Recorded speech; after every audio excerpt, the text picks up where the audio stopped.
Nah, bagaimana cara me-layout produk, me-layout penyimpanan ya, pajangan dan sebagainya. Itu juga perlu diperhatikan. Terus yang ketiga, analisa aspek manajemen ya. Kepemimpinannya, bagaimana dia bisa memimpin. Kayak kemarin kita beberapa waktu yang lalu kita belajar tentang bekal ya, bekal kewirausahaan. Salah satunya kepemimpinan. Ya, kita melihat atau belajar tentang manajemen. Walaupun kita bukan kuliah di manajemen ya, walaupun Anda bukan kuliah di manajemen, kalau saya di manajemen. Nah, jadi harus belajar bagaimana seorang pimpinan perusahaan itu dalam hal mengambil keputusan ya, dalam hal memotivasi karyawan misalnya dan lain sebagainya. Itu ada ilmu yang harus Anda pelajari. Terus kepemilikan ya, kepemilikan misalnya dalam hal saham atau investasi ya, atau investor dan sebagainya, itu juga perlu pengetahuannya.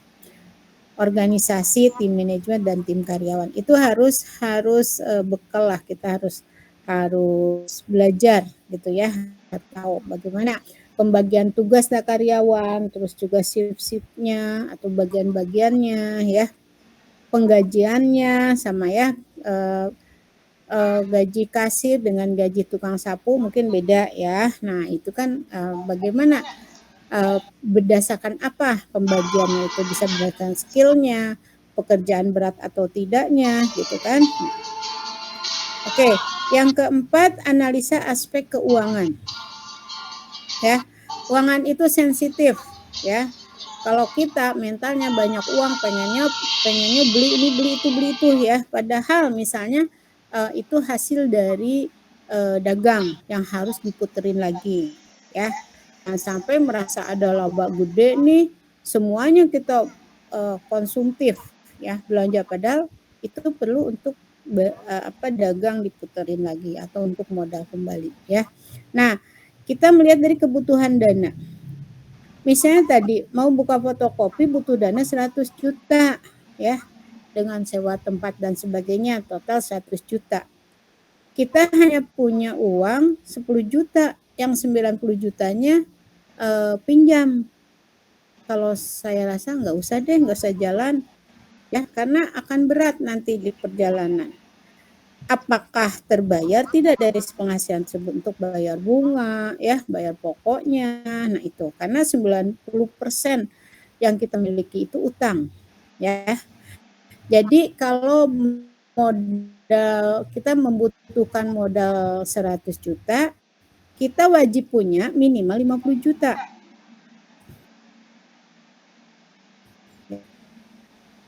Juta jadi memberikan orang tua atau ke kakak gitu ya, atau gimana lah caranya agar terpenuhi 100 juta, minimal 100 juta. Jadi kita butuhnya 100 juta, kita minimal harus punya uang 50 juta. Lebih besar lagi lebih baik ya. Lebih besar lagi tidak punya utang, lebih baik lagi tidak punya utang, utuh ya. Nah, atau kita hanya punya uang 10 juta, ya mampunya ya 10 yang usaha 10 juta aja apa gitu ya, atau yang 20 juta lah, 10 jutanya pinjem gitu. Jadi jangan sampai punya uang 10 juta tapi saya pengen berbisnis yang 100 juta gitu ya. Nah, itu juga akan kotak-katir nantinya ya. Terus sumber dana ya. Tadi uang hanya ada uang 50 juta, butuhnya 100. Nah, 50 jutanya itu dari mana gitu ya, kan sumber dana. Kita cari informasi-informasi mengenai investor yang bersedia. Misalnya siapa? Bank gitu ya, atau kakak punya ini emas misalnya ya. Boleh nggak nih pinjam dulu nih, oke dijual, tapi tetap ya namanya saudara, namanya siapapun, namanya utang, tetap utang harus dibayar. Jangan sampai saudara ini biarin aja, jangan ya, tetap namanya siapapun, orang tua juga, saudara juga, itu kalau kita pinjam, namanya pinjam tetap harus dibayar, kecuali kalau minta ya, tapi jangan minta maksa, kalau dikasih alhamdulillah gitu ya. Nah, jadi tadi sumber dananya siapa? Penyandang dananya apakah bank ataukah teman ataukah orang tua gitu, atau kita nih punya emas nih emas misalnya 100 gram gitu ya, 1 on. Nah, itu tetap perhitungannya kita pinjam walaupun sama punya saya sendiri. Misalnya saya untuk modal usaha nih ada 50 juta, udah tutup. Nah, tapi saya butuh ini, apakah yang tapi saya punya emas nih 100 gram misalnya gitu. Saya jual aja ya. Nah, kalau di awal itu sebagai untuk modal, oke. Tapi kalau sifatnya pinjaman, hitung-hitung pinjam, nanti harus dibayar lagi dalam bentuk emas. Misalnya nanti setelah break even point atau beberapa sudah berjalan periode, berapa lama, nanti saya punya utang nih ke diri sendiri yaitu emas 100 gram. Nah, kita tetap harus bayar gitu ya dalam hitungan bisnis. Oke. Kita juga harus tahu proyeksi neraca tadi ya, berapa utang yang kita miliki, berapa harta yang kita miliki gitu ya, berapa modalnya itu harus kita tahu neracanya. Namanya neraca kan timbangan harus seimbang, jangan sampai gomblang gitu ya, utangnya banyak, hartanya sedikit, atau hartanya terlalu banyak, utangnya nggak ada gitu ya. Nah, tapi kalau utang itu biasa kalau berjalan pastilah, namanya pembisnis, pelaku usaha pasti punya utang ya. Saya dulu gini, saya nggak mau punya utang deh, sama sekali nggak mau punya utang. Dari buka usaha itu saya pribadi gitu ya. Asalnya saya gandeng suami nih. Tapi tengah jalan kayaknya udah deh, saya akhirnya suami lepas, kembalikan modal ini ya. Walaupun suami istri tetap kalau dalam hal modal usaha itu ada hitung-hitungannya gitu ya. Nah, suami tarik modal berarti saya sendiri kan. Oke, saya sendiri di situ setelah berjalan 2 tahun suami lepas. Saya di situ mikir, waduh kita harus ini nih, uang kita kekurangan nih gitu ya. Nah, kita harus mikir tapi jangan sampai utang banyak ya, saya prinsipnya gitu. Alhamdulillah bisa ketutupi. Nah, saya pengennya nggak punya utang, tapi gini, perusahaan-perusahaan banyak yang percaya gitu ya, yang percaya kepada saya, akhirnya dia ngasih jatuh tempo dan ya ngasih jatuh tempo, ada tempo sebulan, 2 bulan. Nah, kita juga berpikir ini kesempatan nih gitu. Akhirnya ya tetap punya utang, tapi ada takarannya ya. Kita nggak saya juga nggak mau memberatkan diri saya sendiri dengan banyaknya utang. Ya ngutang semampunya aja. Dalam artian kalau kita mampu bulan depan harus bayar sekian juta, nggak jor-joran utangnya ya. Nah, itu harus diperhitungkan. Proyeksi laba rugi ya harus punya, bagaimana agar laba terus nih ya. Juga proyeksi cash flow. Cash flow itu uang yang harus ada di perusahaan, yang harus bisa jadi pegangan, cadangan gitu ya. Nah, karena kalau Anda punya modal 100 juta jangan dihabiskan semua. Minimal nyimpenlah 5 juta gitu ya. Nah, karena kalau ada hal-hal yang urgen atau darurat itu bisa dipakai dari uang yang cash flow tersebut ya. Misalnya pas aduh sepi nih, tapi hari ini harus bayar karyawan. Nah, kita bisa pakai itu dulu. Ya, nanti pas pendapatan tutupin lagi. Jadi harus pintar-pintar dalam hal ngatur uang. Seorang pengusaha itu atau pedagang itu harus bisa ngatur uang ya. Jangan sampai tidak bisa terserah deh saboro nggak bisa. Ada catatan-catatan khusus ya, atau mungkin dikomputerisasi. Terus juga nah rekening juga ya, rekening harus terpisah. Jangan rekeningnya dicampur, rekening pribadi dengan rekening toko ya atau perusahaan, jangan. Rekening pribadi, rekening perusahaan gitu ya. Jangan dicampur, jangan campur aduk. Oke. Itu yang aspek penilaiannya. Nah, dari segi proses kelayakan tadi ada gagasan usaha, harus punya tujuan, visi dan misi ya, baik itu perusahaan kecil atau perusahaan besar. Terus menganalisa ya, terus mengevaluasi, misalnya sudah berjalan, mengevaluasi, ada keputusan ya, ngambil keputusan. Dari analisa dan dievaluasi itu ada pengambilan keputusan ya. Maka keputusannya apa? dilaksanakan atau tidak? Tentunya dilaksanakan kalau menguntungkan secara terus-menerus. Kalau tidak dilaksanakan ya, artinya kalau perusahaan tersebut akan berdampak rugi, lebih baik tidak dilakukan, ya. Oke. Nah, oke, ada pertanyaan dulu sebelum ke sini? Apakah ada pertanyaan? Paham? Ibu, saya izin bertanya, Bu. Ya. Oke, so Jadi volumenya yang agak besarin. tadi udah kencang belum, Bu? Oke, udah Dit. Silakan Dita. Ya, untuk yang aspek penilaian, Bu, kan itu ada beberapa ya. Nah, itu kan kalau misalnya memang menguntungkan secara terus-menerus, ya berarti untuk perusahaan itu sendiri dilaksanakan. Nah, kira-kira itu ada punya jangka panjangnya sendiri nggak sih, Bu? Mungkin kalau misalnya bisa bertahan 3 atau 5 tahun untuk hasilnya itu sendiri kayak gitu. Soalnya kan kayak misal perusahaan apalagi misal produk atau jasa itu kan mengikuti perkembangan zaman dan juga mengikuti kebutuhan konsumen ya, Bu. Iya. Itu mereka ya kira-kira tuh berapa tahun, ada tahunnya nggak sih, Bu? Oke, sebelum kita ke situ kita melihat dulu break even point ya, break even point atau titik pulang pokok dulu ya. Nah, kalau melihat dari hasil studi kelayakan, kita tentu dong akan menjalankan kalau hasilnya positif, artinya layak dilakukan gitu ya. Nah, tapi kadang juga ada melesetnya ya. Jadi artinya tidak 100% studi kelayakan itu berhasil semua. Jadi sekitar 95%. Nah, yang paling fatal kayak kemarin ya, terjadinya COVID. Itu banyak perusahaan-perusahaan yang sudah melakukan studi kelayakan, misalnya atau mau buka usaha baru atau mau buka cabang gitu ya. Nah, baru berjalan setahun atau 2 tahun ya. Nah, itu kan istilahnya baru merintis dan belum menghasilkan keuntungan. Belum break even point ya.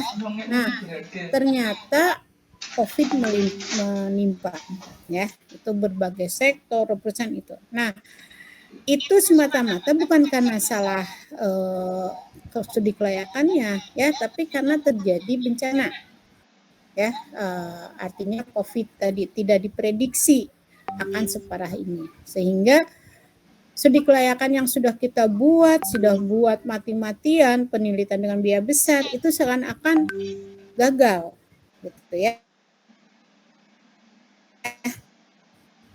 Nah itu, karena ada sesuatu itu, dan juga gini, hasil studi kelayakan itu tidak langsung menguntungkan, ya.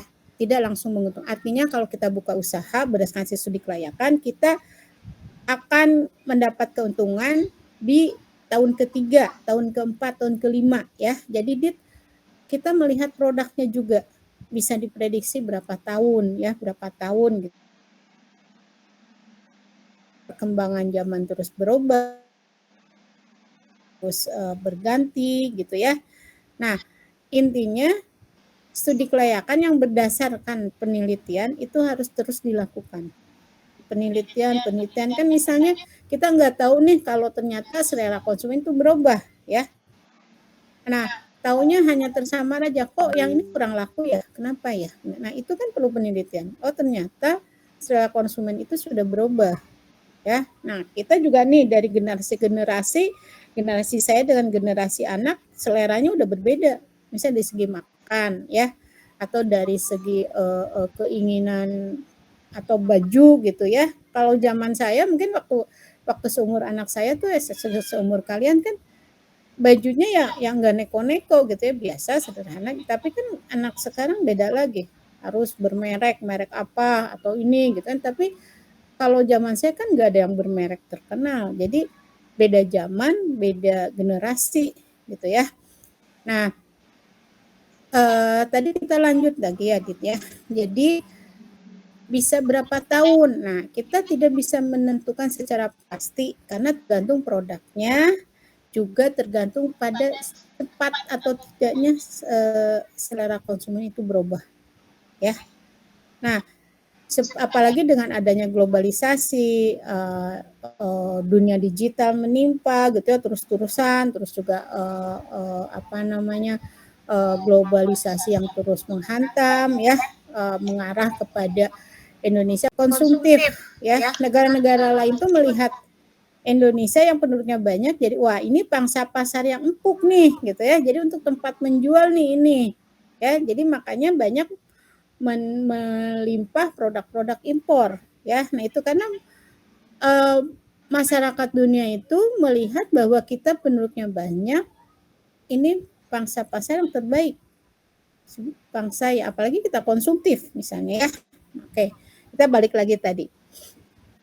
Nah, kita melihat juga break even point dalam hal merintis nih ya. Saya terus terang break even point-nya itu sekitar 1,5 tahun, hampir 2 tahun baru break even point. Break even point artinya apa?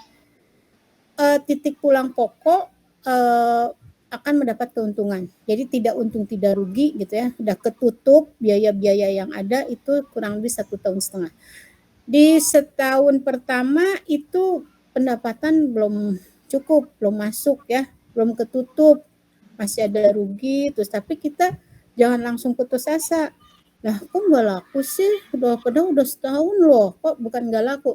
Kok ya belum terlihat labanya, belum. Nah itu memang dalam merintis ada apa ya? Tidak langsung tiba-tiba langsung untung gitu ya. Tapi kita menunggu break even point-nya dulu. Break even point apa? Titik untung tidak rugi tidak untungnya ya. Biaya ketutup yang biaya yang sudah dibeli dan sebagainya ketutup, ya operasi mesin ketutup. Nah itu, nah kalau semuanya sudah ketutup, nah baru pendapatan atau itu udah ada labanya ya, udah ada keuntungannya. Nah itu kurang lebih kalau saya 1,5 tahun ya, 1,5 tahun. Jadi ada beda-beda tergantung produknya, tergantung ini juga kondisi ekonomi, apakah lagi krisis, apalagi inflasi, itu juga terpengaruh ya. Jadi intinya tidak bisa ditentukan dalam waktu tertentu, 3 tahun, 5 tahun atau 2 tahun gitu ya. Jadi melihat kondisi di masyarakat bagaimana dan juga gimana kita menjalani bisnis tersebut ya. Kalau kita serius, kita benar-benar sungguh-sungguh, itu akan lebih cepat lagi. Ya, tapi kalau beda, kita terlalu santai, kita ya biarin aja lah barang kosong atau apa gitu ya, otomatis dari hasil pun akan lambat lagi. Gitu ya, Dit ya. Baik, Ibu. Terima kasih atas penjelasannya, Bu. Ya, oke, baik. Ada lagi? Melan, Mita, Sri? Ibu, maaf, Ibu mau bertanya, Ibu, yang ini yang dilaksanakan atau tidak, maksudnya setelah semuanya ada gitu, bahan itunya ada, analisanya ada gitu, keputusannya ada. Nah, itu dilaksanakan atau tidak tergantung dari hasil keputusannya itu ya, Bu ya? Iya. Jadi tadi kan kita ada data-data ya, kita data-data dari penelitian, survei kematangan, itu kan ada data-data yang kita peroleh ya. Kalau data-data itu menunjukkan hal-hal yang baik, hal yang positif gitu ya, kita keputusannya oke, saya ambil ya, oke, saya jalani gitu. Tapi kalau tadi misalnya dari hasil analisa, evaluasi ya, ternyata kurang mendukung ya, atau kok ini dampaknya jelek gitu ya. Nah, berarti kan kita tidak akan melakukan. Jadi keputusannya bahwa gagasan usaha ini tidak akan dilakukan gitu ya. Jadi hasil studi kelayakan ini intinya untuk itu, untuk pengambilan keputusan dilaksanakan atau tidak. Karena kalau sesuatu hal dilaksanakan tapi tidak menguntungkan gitu ya, tadi ya seperti di awal, terus juga hanya sesaat, mungkin terus tidak menguntungkan hanya sesaat, terus menerus, itu lebih baik tidak aja ya. Oke. Baik, kita lanjutkan dulu ya. Terima kasih, Bu, atas jawabannya. Iya, oke, kita lanjut lagi ya. Nah,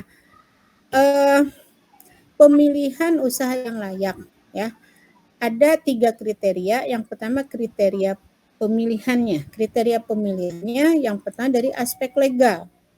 Aspek legal di sini terkait dengan produk yang kita jual, tentu harus legal, harus resmi, tidak boleh yang ilegal gitu ya, tidak boleh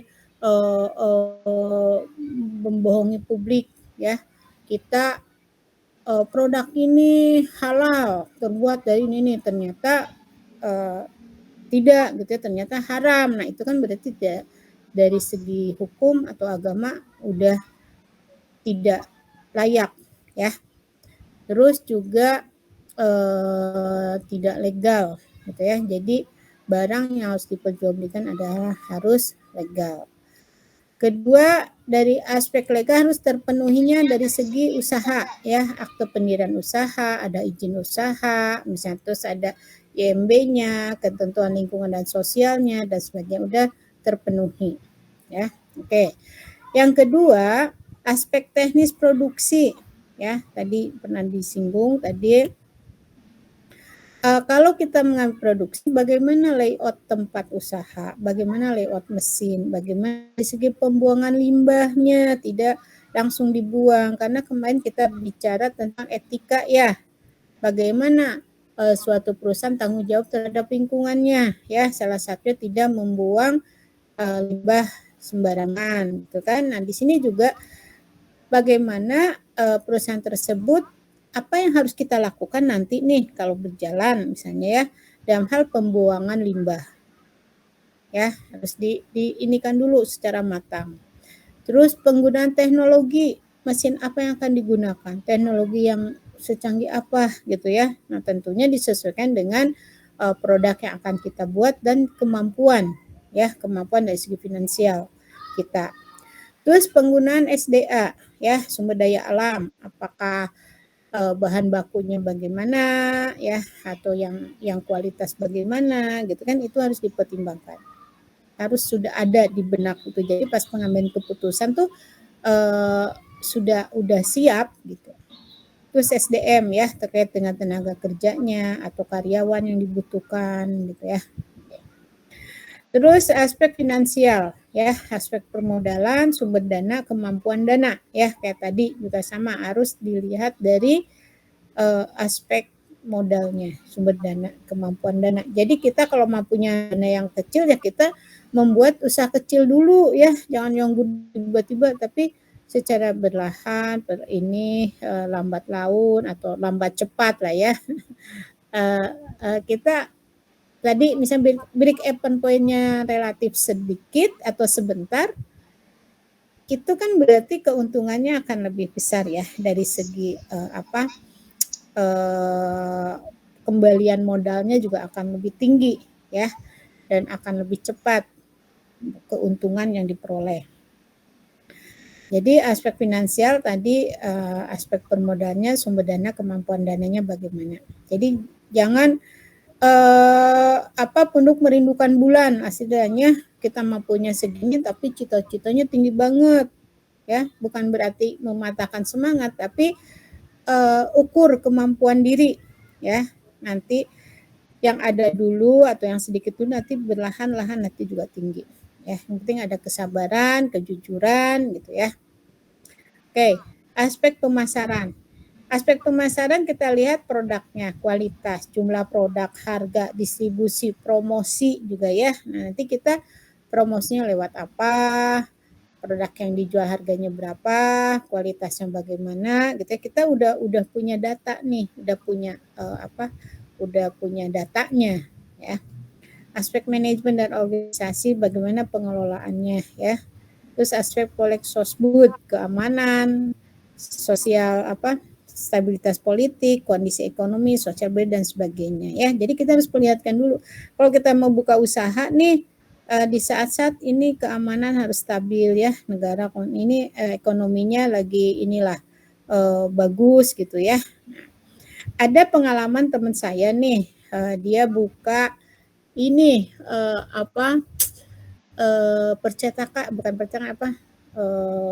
sablon ya, sablon dan sebagainya lah gitu. Nah, di saat-saat tahun itu 2000 berapa ya, 2012 apa 2013